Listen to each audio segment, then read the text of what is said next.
Man or the angel. This is a part of a new collection or a new rendition for you, Jim. If you could explain that for me. Well, every once in a while I'll sort of do what I consider maybe a little bit of a departure from what I normally do, or add certain things. You know, early on, my carvings were just that. I stuck to sort of the purity, you might say, of the wood carver and or the sculptor, but then eventually I started adding musicals and movement and different things like that, and I sort of broke away from that, just the strictness of the purity of the thing, and this is a little bit of an example of that too, where I've got kind of a, well, this is a little bit sort of a Victorian direction, you can see that sort of thing. I've got the dangling crystals and the glitter, the sugar that's on these pieces is something that I haven't done, but it's something that's so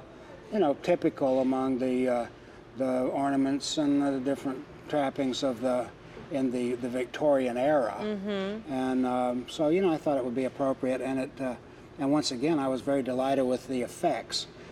These are some of the, this is a grouping, I guarantee you. A lot of times people, I always ask the question, were you satisfied with what you got? And all to a person, the answer is always exactly what I want to hear, and it's the piece exceeded my expectations. It was better than I thought it was going to be from watching it on TV. Well, and I will guarantee you that these pieces will fit that bill, because there is so much extreme detail, just in the Santa Claus and this variation in the front here. You talk about my variation on rose mulling.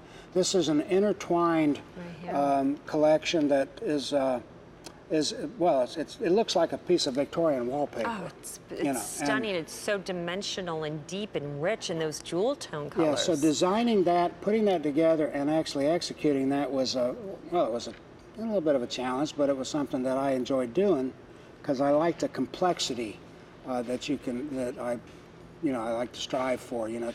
Do things that are really have a lot of detail, an extreme amount of detail, and still look right together without looking ostentatious or over the top. Can't be easy to. That must be difficult. It's a fine line, I guess. Well, it's one of the you might say it's one of the challenges of executing my artwork as an artist the way I do. And it's something that I've sort of, perfected over the years, and it's something that keeps me going, because the challenges of doing the artwork the way I do it, it makes me want to get up and get going. I look forward to tomorrow, because I know tomorrow, I know what I'm going to be creating tomorrow. I'm going to be doing something that is fulfilling to me, and I always, like I said, I always have in the back of my mind, I'm going to be sharing this. This is not just for me. Although, when I get finished with a piece, I am totally fulfilled. I mean, because each piece is not just, okay, let's crank out another sound, whatnot. That's not the way I approach it. Every one of these pieces is my baby when I'm when I'm working on it.